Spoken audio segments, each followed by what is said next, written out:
because my life changed on April 13th, 2008.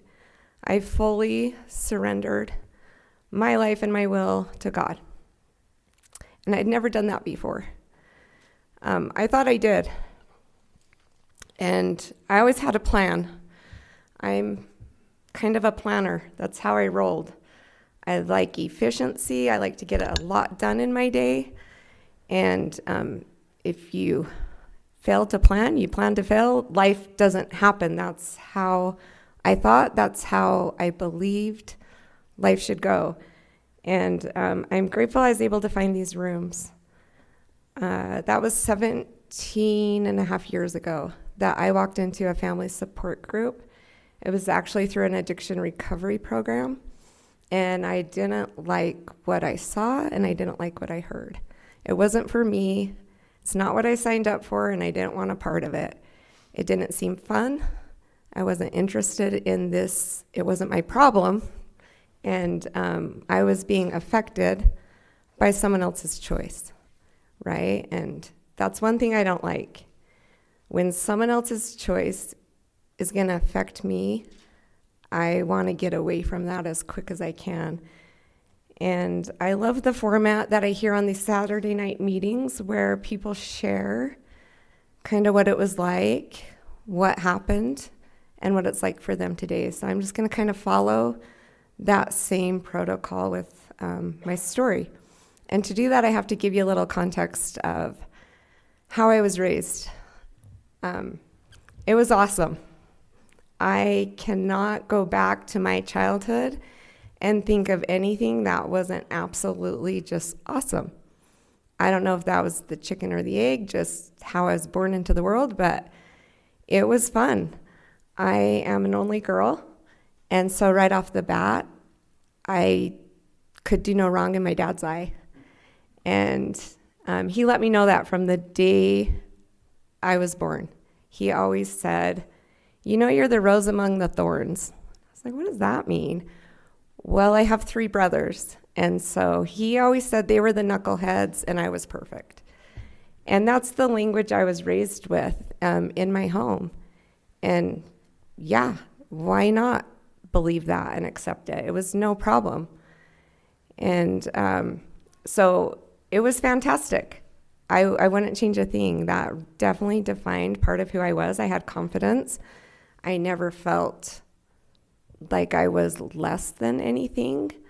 I didn't take that knowledge and feel like I ever manipulated that role. It just was accepted, and it was easy. And I use that word on purpose. Life was easy. It really was for me. I had an older brother who was 18 months older than me. And he, if I described him, is very loyal and tender. And he didn't like confrontation. So when I arrived and could start talking, I just never stopped. I was our mouthpiece. He was like, "Stace, you go take care of it." And I handled it fine. I was the manager of communications. And he allowed me to take on that role. And it worked just seamlessly. We got along. It was great. Then came the next brother, and he was a couple years younger than me, Dustin. And he did not want me to manage him. I apologized to his wife, Ashley. I might have created the stubbornness that Dustin felt because he was going to push against me wanting to control anything. And so that was easy for me to pivot. I became his creative director. I had the ideas, I rolled them out, and he could execute. And if there was a flaw in the system, he took the bullet. Because I just had to back up a little, and Dustin would take it head on, and I was like, this is a great gig. He knew it and I knew it, but I think we both kind of liked it. He's not here tonight, so I can tell my story. And then I think 6 years later, Trevor, is that right, Mom? 4 years later, my baby brother arrived. And so then I kicked into caretaking of him, the only girl, nurture, So that was fun. I could dress him up, haul him around on my hip. So I kind of got the variety, right? I got all the traits, and I could just kind of have that role, and it, again, was easy. With that mindset, I just was confident, and if something I wanted, I went for it. It wasn't an issue. You just decided, you got to it, and you accomplished it. And so growing up through grade school and junior high, if that was the high watermark, I went for it because it seemed fun, and I was curious. I was curious if I could achieve what I set out to do. Another important person in my life, because I didn't have any sisters, is I was blessed with a cousin. She's here tonight.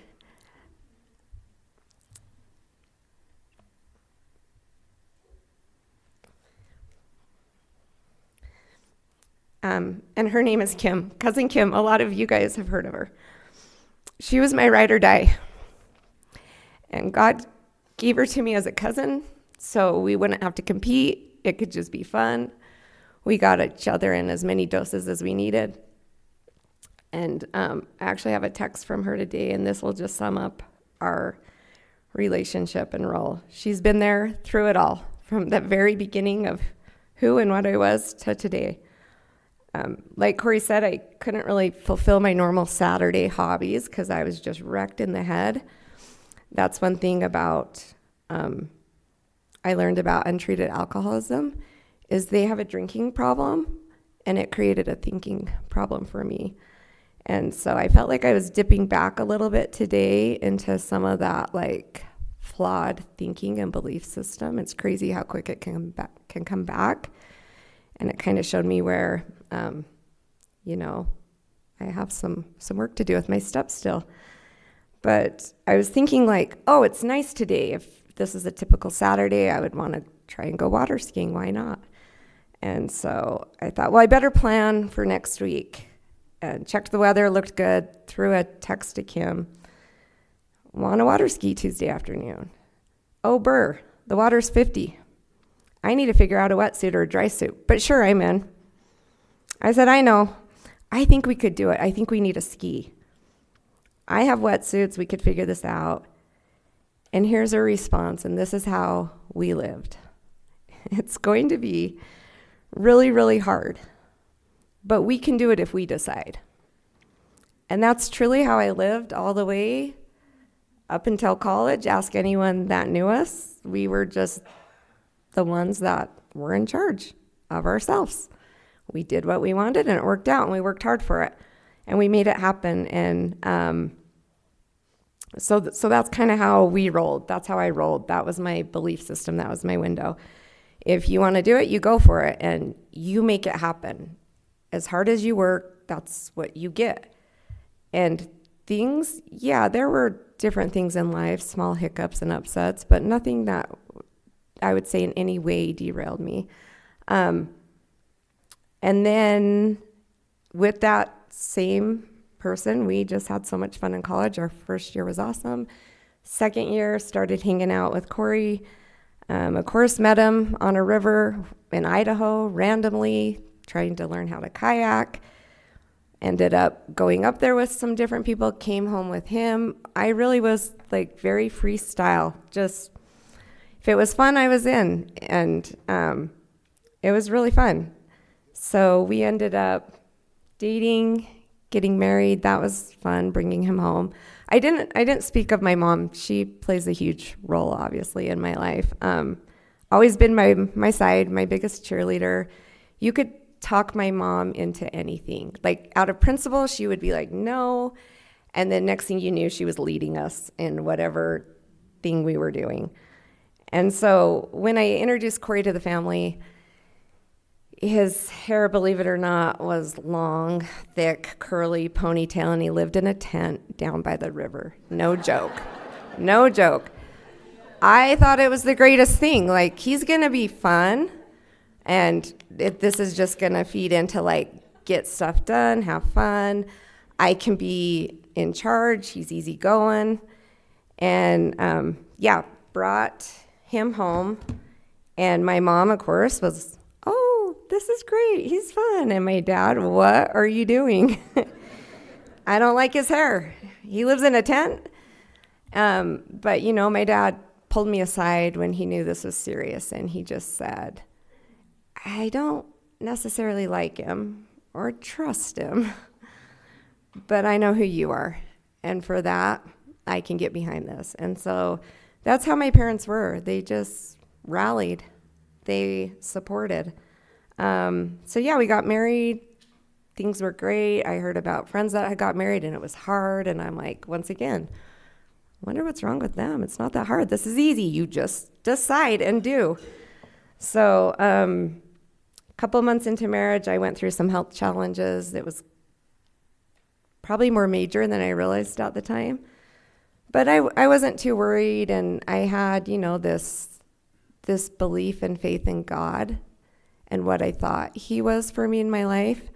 And I do feel like I trusted him, but I never really had to turn my life over to him. I didn't choose the health thing. Corey didn't choose it. No one put that on me. So I was able to roll with it. This is just a little hiccup in the system when he made me. We'll get that fixed. We had a good plan, good doctors, and half the time I probably didn't know what was going on because I was the one under. Went through some brain surgery, seizures, miscarriage, just a lot in a short amount of time. But what that did was it just kind of glued us together, bonded my family even further. So they got to see Corey in that moment, and whatever prejudice maybe they had or misconception was completely blown out of the water at that time. They saw him show up and just really love and walk me through that. And it was a special time in our family. And once again, my brother's right there. It just was a beautiful thing, even though it was a little bit heavy at that time. So then life went on. Had our first child. Started to get a little anxious. You can't control kids like you can control a lot of other things in life. So I definitely got hit with this is taking from me. So I'm going to find a way to do this right. And got the right books, had them on a schedule. All of a sudden it got easy because I figured it out. What I didn't realize during all this time is I kind of had the cart before the horse. I put this theology on God that he was doing this for me after I already had done it. I kind of just threw this up to him thanks God for giving me what I wanted. And he really wasn't involved because I was in charge. I was leading out and then transactionally assigning him the reward I was gaining myself, if that makes sense, right? I kind of created this genie in a bottle, but I didn't know it.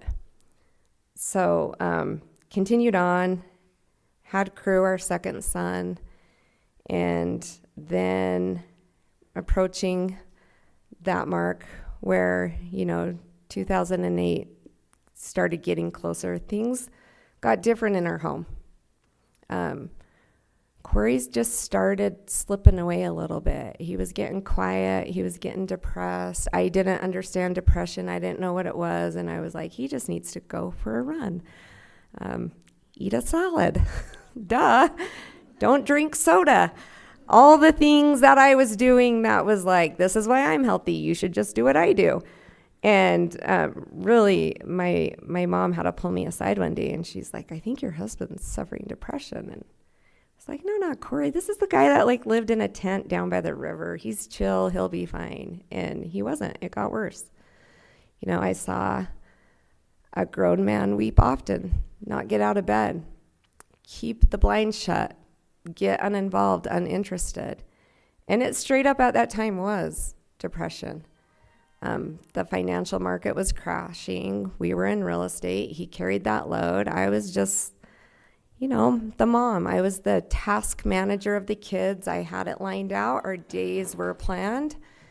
And I just truthfully didn't want to be super disrupted by this inconvenience. So I didn't know how to manage it. So I just kind of moved along, kept busy.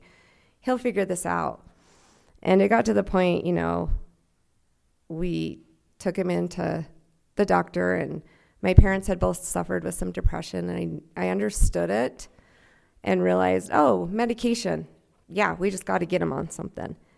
And he came home and said, I got some medication, 6 weeks, I should be good. And so I was counting the days. And it was taking a little bit of a toll, but I'm a positive, call Cousin Kim, go do something fun, find my friends, go for a run, do all the things that pull me out of that. And the problem was Corey was a hands-on dad. He was always willing and able to be there for our kids. And that started not happening because he couldn't even be there for himself in this moment. So I was home base more, fully taking on the whole load. And my mom, I remember a conversation with her, and she said, with depression, sometimes you just got to do tough love. Don't enable it. You're always a weekend warrior. Go do your thing. Let him take care of the kids. It'll be good for him. Give him purpose. He'll have to get up. And I was like, all right. And that was hard for me, actually, in that time to leave. But I went to Moab, ran a race, had really fun, came back, and magically those 6 weeks of waiting for that antidepressant had turned into 4. He was different. I came back, he had kind of perked up, and I was like, I just need to go away more. And I was like, maybe I am the problem. And so I started lobbying him more of the responsibilities I naturally just took on because it was me, and I did it better, and it was the right way, and he would probably mess it up. So it was like, yeah, you're coming back. Good. You want to go to dinner with friends? And he'd be like, yeah. And we'd go out. He's really chatty, a little louder. And I was like, wow, this medication is just really hitting. This is great. And that's truly what I thought in that moment. What the bro did was got some liquid courage, and I was unaware.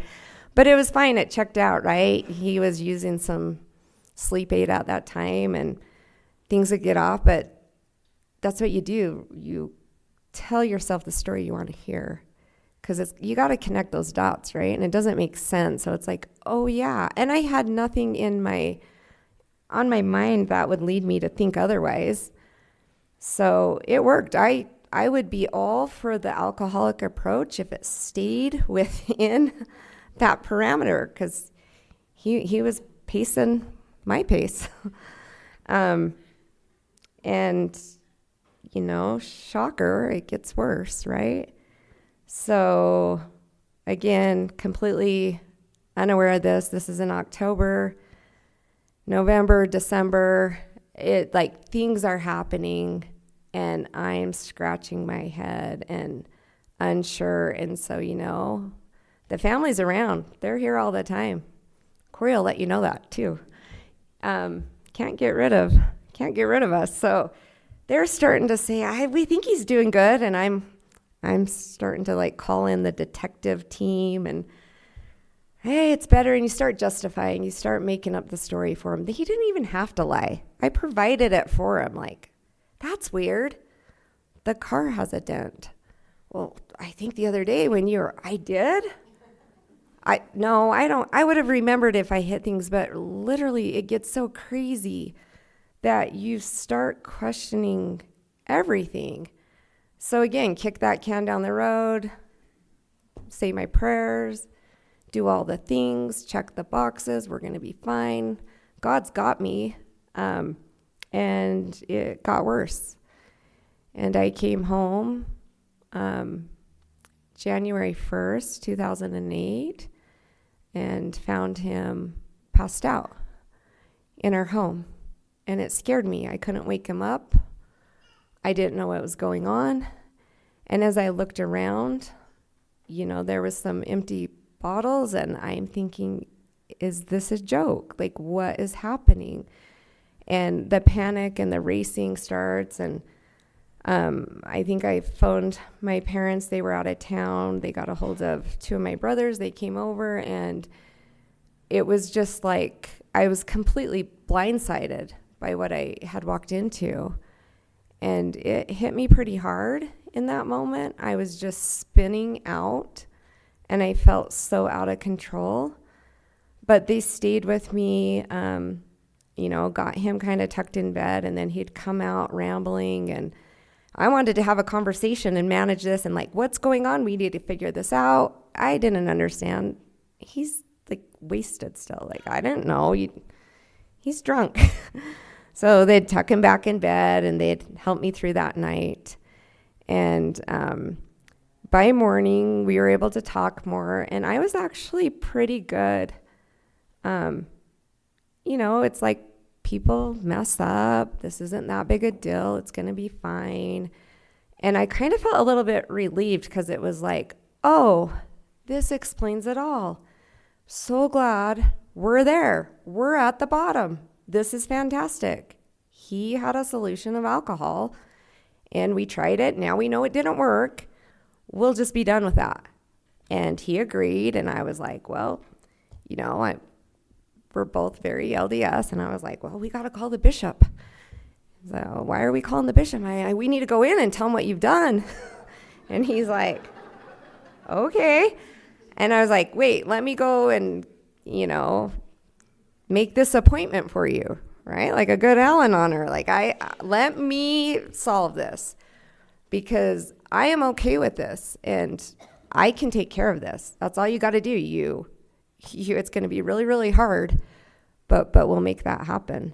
And I think I made that appointment, made sure we were there 5 minutes early, and did tell me about the sleeping pills too. And Bishop's like, you guys, that's cute. You guys are fine. Not a big deal. And, I just wanted the punishment of like, you got to serve your time, else God's not going to bless our family. That's the transactional God I wanted, right? Because it seems really easy. Check the box. It's the vending machine God. That's what I wanted then. And so, I bounced back quick. All the alcoholics in here are like, oh, we know this story. Oh, yeah, starts withdrawing. Didn't know that was a thing. He's itching and shaking and sweating. And I'm like, what is wrong? And he didn't know either. He didn't know what he was suffering from. We just had no idea the power of this disease.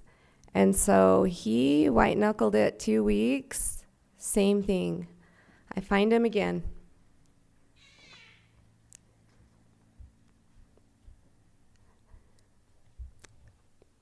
Passed out on the floor.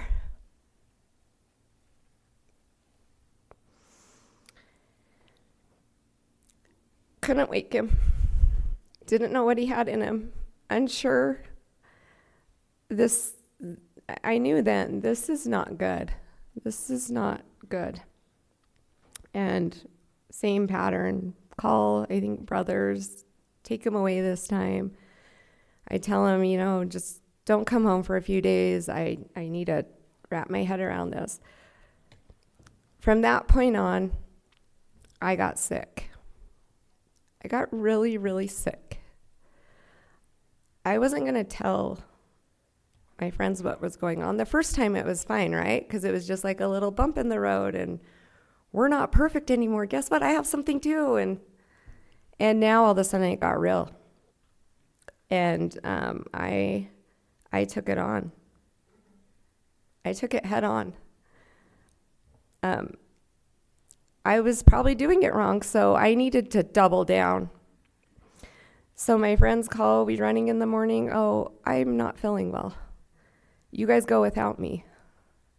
I couldn't leave my house, right? If you're the manager of everything and you're trying to manage an untreated alcoholic, it is a full-time job that you're going to lose. That's exactly what happened to me.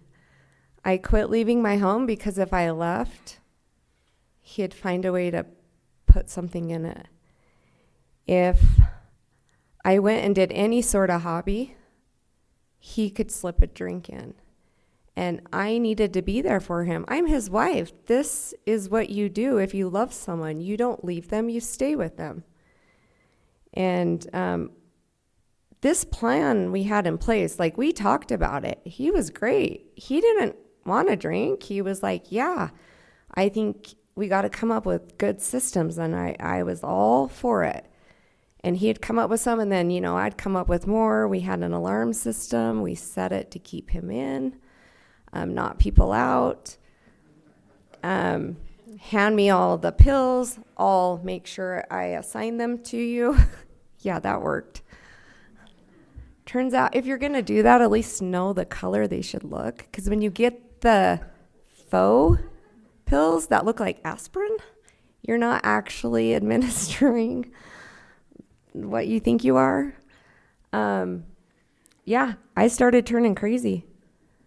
It was nuts what lengths I'd go to, and my family was awesome. If I had to go somewhere, they knew the plan. They were like, this is great. We've got holes in the system. We got to plug it.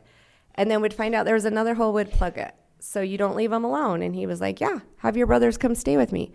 I got to go to this store. Literally, we had babysitters for Corey. And that made sense.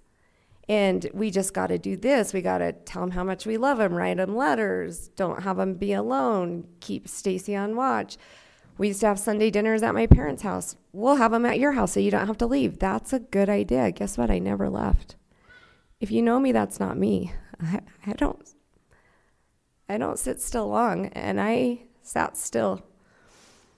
And I thought we were getting it. And so, he had to get that in his system. I didn't realize with alcohol, yeah, he does choose that first drink, but everything after that is the allergy that kicks in. I wouldn't know that today if I haven't been in these rooms for as many years as I have.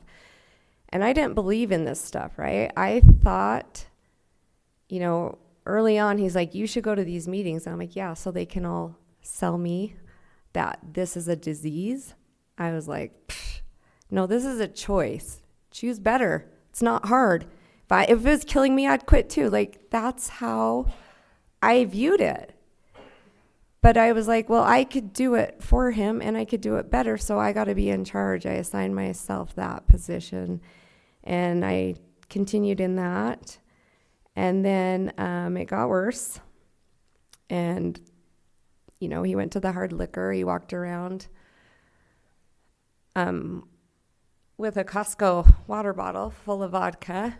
And he's just slamming that thing down every day. The craziness ensued. I didn't know if it was me or him. I would get, the manipulation, the lies. It's all part of it, right? And you think you can run interference. You think you can outthink it. And what I learned is it is absolutely powerful, baffling, and cunning. There's no other, like what the big book describes of alcohol is exactly what I experienced. And I was trying to play God. That is a full-time job, day and night. And so I started staying up because every time I'd fall asleep, even if for a minute, he could slip something in. So I quit sleeping. I quit eating. I remember going out to a park out back we had because, I'm a mom. I got little kids. I got to take them out. And if Corey left, it's a good thing I didn't have, like, the technology today. I really would have been crazy watching that dot. So I'd go out there, and I'd position myself where I could see him come into our neighborhood, and I had my eye on the house. And I watched for that black truck to pull in, and when it would pull in, I had to beat him to the house, grab my kids off the swings, run in, and just make sure I was on guard duty. And then assess the situation, ask all the questions, see if he was normal or not, and then try and figure out how to get through that night. And I take you there not because it's like I'm proud of that, but that's the reality of what I went through when you have a loved one or a family member that gets caught up in this stuff. And it'll take the whole family down. My kids were 1 and 5 during this, so they don't have a lot of memory of it. But I've watched and been in these rooms, and I've seen it just destroy so many families and things. But the cool thing is that there is recovery and there is hope, and I did get better regardless of him. And I didn't think that was possible. So as it got worse, I can tell you exactly what that day looks like. It was a Sunday of April 13th. If you guys know Corey, his sobriety date is April 14th, 2008. It's kind of interesting, right? I don't feel like it's related at all because I had no part of that and he had no part of what I did that day. But it was a really hard day. Things were weird, lots going on. I wasn't leaving my house. You know, I'd prayed for God to take him, and if he wouldn't, then take me. I hoped for some sort of cancer or disease. Then I didn't have to choose and continue. There were I mean, I could, pages of incidences. Like, there's so many, we'd be here all night. But that day was hard. My family, I had him down to dinner because once again, I wouldn't leave. And he was like gone, but there. And I hated the time of night when my family would leave from my house. I always had them down, and they'd eventually have to go home. And this night, they all were leaving, and I grabbed two of my brothers, and I said, "Don't leave me here alone." And they said, "We won't."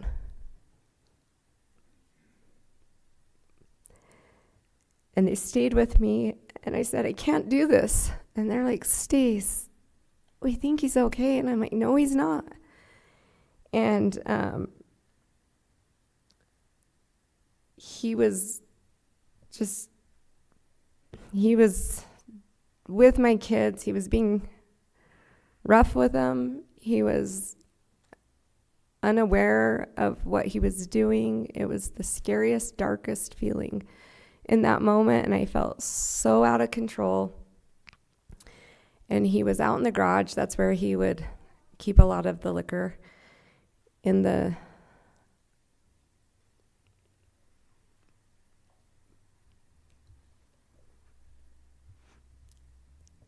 toolbox of that black truck. And I walked out there, and something more powerful than me came over, and I confronted him. And I said, "I know what you're doing." And he denied it, and I lost it. I put both my hands on him, and I shoved him. And he went down, and I looked at my two brothers, and I just shook my head and my youngest brother, Trevor, he took the keys out of his pocket, and he threw them to me. And he said, "Get in my Jeep and go."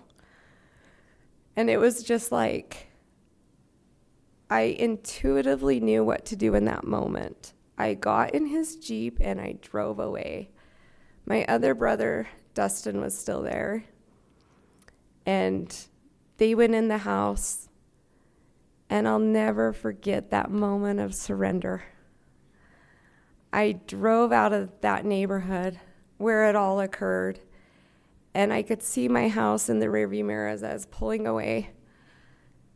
And there was just this feeling over me that came that said, "You don't have to do this anymore." And I wasn't happy in that moment. I was just free for a second, just a small moment. I didn't even know where I was going, you guys. I didn't have a plan. This wasn't like I'm leaving today at 5.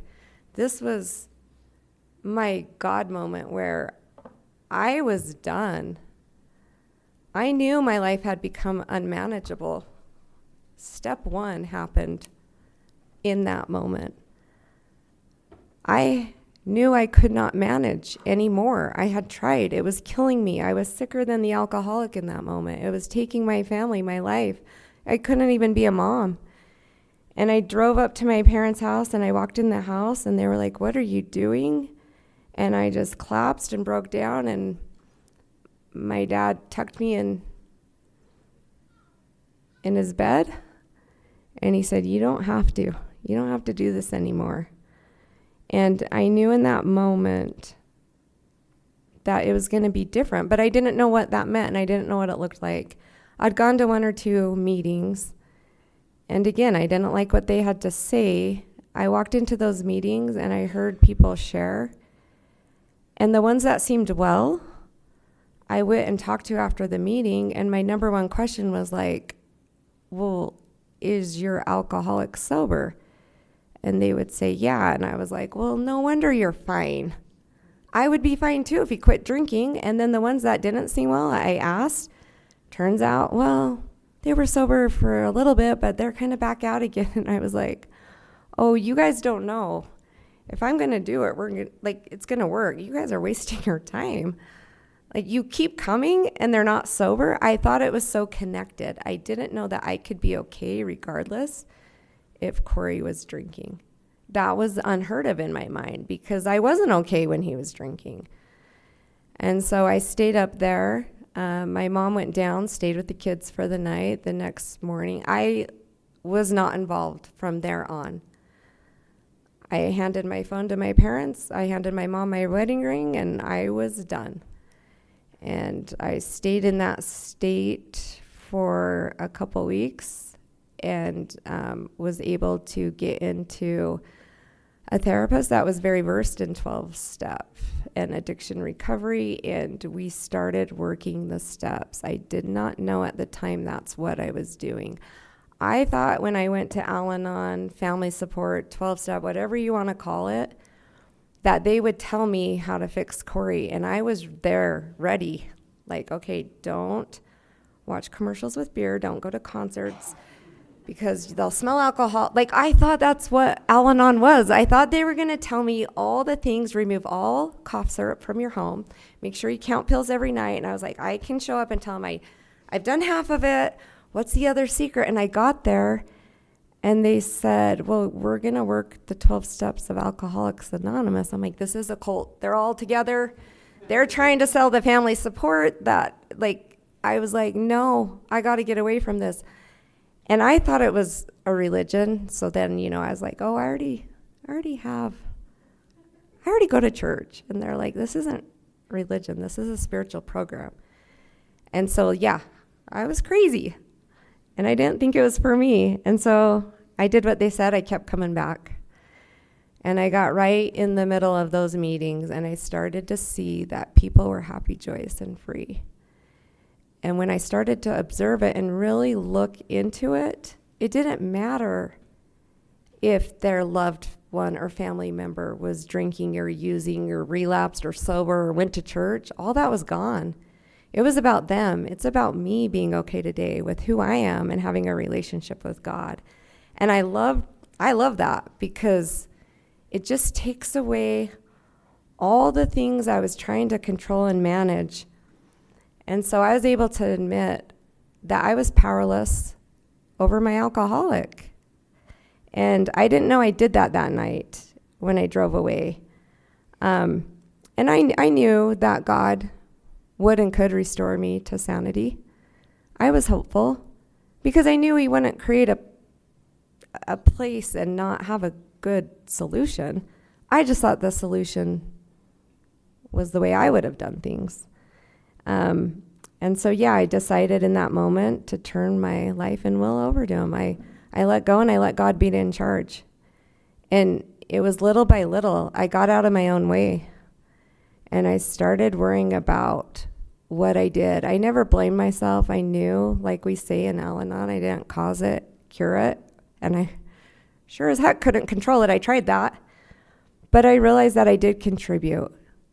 You ask how? How did I contribute? Wasn't I the victim? No, I stayed. I tried to fix it. He could have got to April 14th, I'm sure, a lot sooner if I was out of the way. And that's the problem with when we think we love them. We can love them to death. I watched people in these rooms die. We've been to a lot of funerals. I've lost employees. Our family is immersed in Alcoholics Anonymous. I've been taught the program at the feet of alcoholics because they are in my life almost every day. I mean, obviously I'm married to one, but today, came home from that terrible run this morning because I was up at 3 a.m. and could not get that together, and walked into my garage. Oh, hi. There's a guy in recovery washing my windows.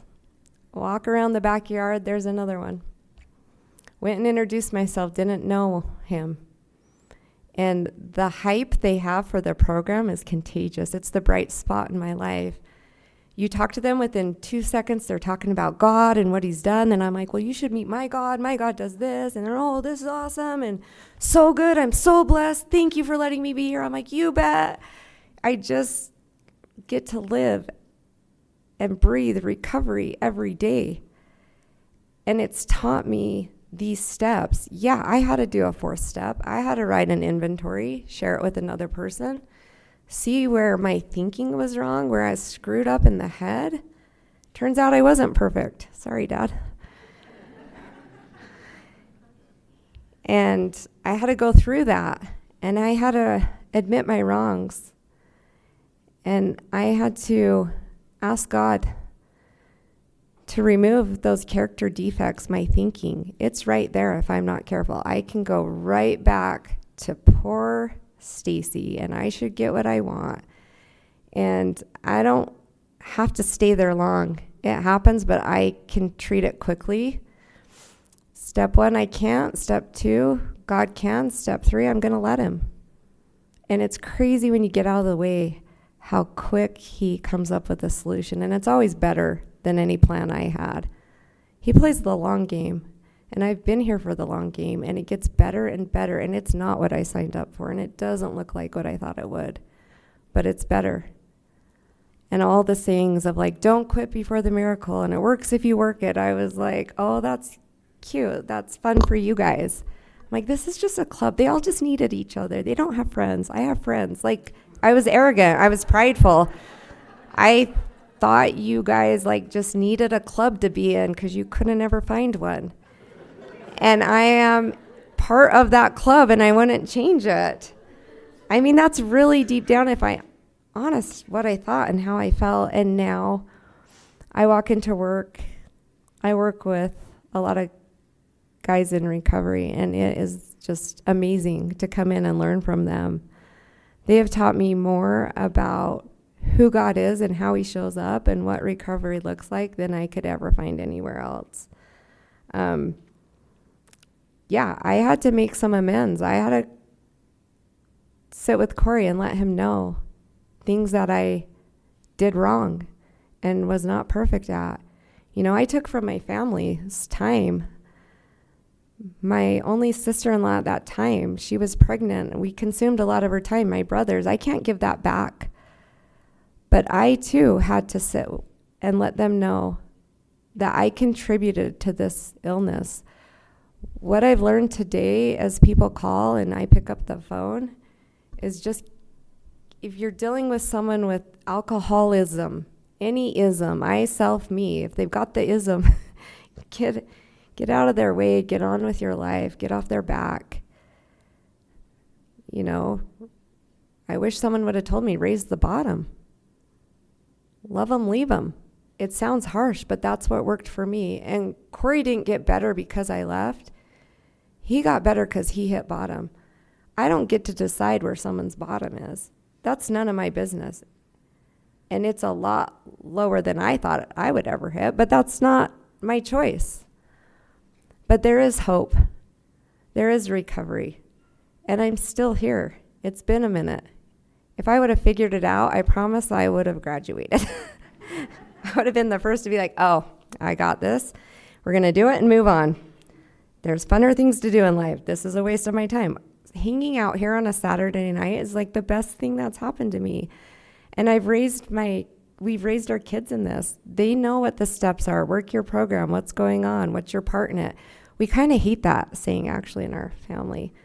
Corey was the first to introduce it to us. And I was like, there's no victimhood. This kind of sucks. Like, Corey, this is what happened. He's like, that's too bad. Well, what was your part in it? I'm like, nothing. I did nothing. I was there to help and teach them the right way to do it. And he's like, oh boy, come back when you're ready to be honest. I was like, fine. And then I start thinking, but the thinking's different this time because it involves God. I didn't finish the rest of that text, I don't think, from Cousin Kim today. But this is how that text ended, right? It's going to be really, really hard, but we can do it if we decide. Here's my response, and here's how I live today. True. Let's wake up that day and pray about it. Ask God. I don't pray on my knees. I don't do a formal prayer. That's how I used to pray, and I have to do that different because I don't want to fall back into the vending machine God that I created. I get up in the morning and I just say simply, God, help me stay out of your way and let me be of service. And I go to work. He meets me where I am. I talk to him throughout the day. I have this continuous flow with him. He guides my day. I move in a direction. If it doesn't feel right, I change. I pivot. I blow up the plan daily. It's the best thing. It's actually super fun. I don't even know what I'm doing Saturday. It's awesome. If it could be rain, I don't check the weather. I don't put things in my calendar. I am a day at a time because it is so cool to see how and what he does for me. And it's so freeing to be that unhinged. And I've gone through hard things. My life's not perfect. Things hit and I'm like, oh boy, this one's going to be fun. But I'm not afraid. Like Corey said, I don't worry. And if you knew me, I was a worrier. I was a planner. That's been taken from me. That's that character weakness he's removed. And I do every day. At the end of my day, I review my day. I think, is there anyone I had an encounter with that I didn't leave better? And I can come up with that where I maybe wasn't as kind, or I might have manipulated a situation to get what I want because that's my defect, right? And I instantly text, make sure I right that wrong so I don't have to go back to the fourth step because then it's overwhelming. It's like laundry. Do it every day, people. Don't wait till Saturday. Clean your house every day. Do it all because it's easier. That's my program. I do it daily. And I just try and live a really simple life and surround myself with people that work a program because they influence you. And I feel so lucky to be around these rooms. They've given me back, obviously my marriage and family, but me who I was meant to be, me without me in the way. It's the God it's the Stacey that God designed. And I'm grateful to be here and so grateful that I know what these steps are and I get to work them on the daily. And that's all I've got. Thank you for letting me share.